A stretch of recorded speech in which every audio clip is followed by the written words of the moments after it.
હવે વાત કરીશું માના ધામના મેળાની।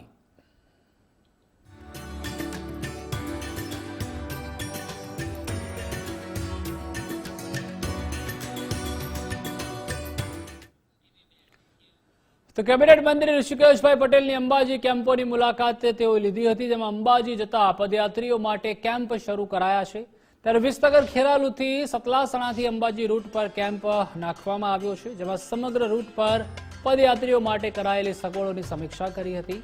ઓર્ગન ડોનર જાગૃતિ કેમ્પની ઋષિકેશભાઈ પટેલે મુલાકાત લીધી, જેમાં ખેરાલુના પવન ચૌધરી દ્વારા જનજાગૃતિ માટે ઉત્તમ પ્રયાસ કરાયો છે। અંગદાન વિશે જાગૃતિ કેળવાય તે દિશામાં કેમ્પ થકી પ્રયાસ કરાયો છે। અંગદાન મહાદાનના પ્રણેતા દિલીપ દાદા દેશમુખ પણ હાજર રહ્યા હતા। આટલી બધી વસ્તી છતાં પણ, આટલા બધા શ્રદ્ધાળુઓ છતાં પણ ક્યાંય કોઈને અગવડ ના પડે એ રીતે સુખરૂપ માતાજીની શ્રદ્ધાની આ યાત્રા આખી પૂરી થાય, એના માટે સરકારી તંત્ર અને સેવાભાવી લોકો એના માટે કામ કરતા હોય છે। આ વખતે મેં જોયું ઘણી જગ્યાએ અંગદાન છે, ક્યાંય સ્વદેશી વાતનો વિષય છે, સિંદૂરનો વિષય છે, સ્વચ્છતાનો વિષય છે, અનેક વિષયો કે જે આદરણીય પ્રધાનમંત્રી મોદી સાહેબે એમના નવ સંકલ્પમાં કયા છે, એ નવ સંકલ્પ સાથે જોડી અને આ વાત લોકો સુધી પહોંચાડવાનો બે હાથે તાલી પડે।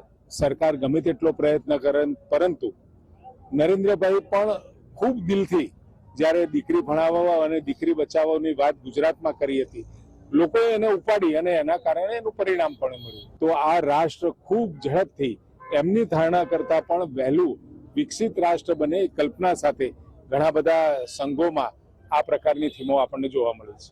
જય અંબે મિત્ર મંડળ અને સંવેદના ચેરિટેબલ ટ્રસ્ટ દ્વારા અમારા ખેરાલુના સૌ યુવાનો દ્વારા આજે આ કેમ્પનું ઉદ્ઘાટન કરવામાં આવી રહ્યું છે અને આ 16મું વર્ષ છે અને સતત 4 વર્ષથી માન્ય દિલીપભાઈ દેશમુખ અને આપણા દેશના વડાપ્રધાન માન્ય શ્રી નરેન્દ્રભાઈ દ્વારા જે એક અંગદાનની જાગૃતિ માટેનું અભિયાન ચાલી રહ્યું છે, એ અંતર્ગત આજે દિલીપ દાદા પણ અહીંયા પધાર્યા છે।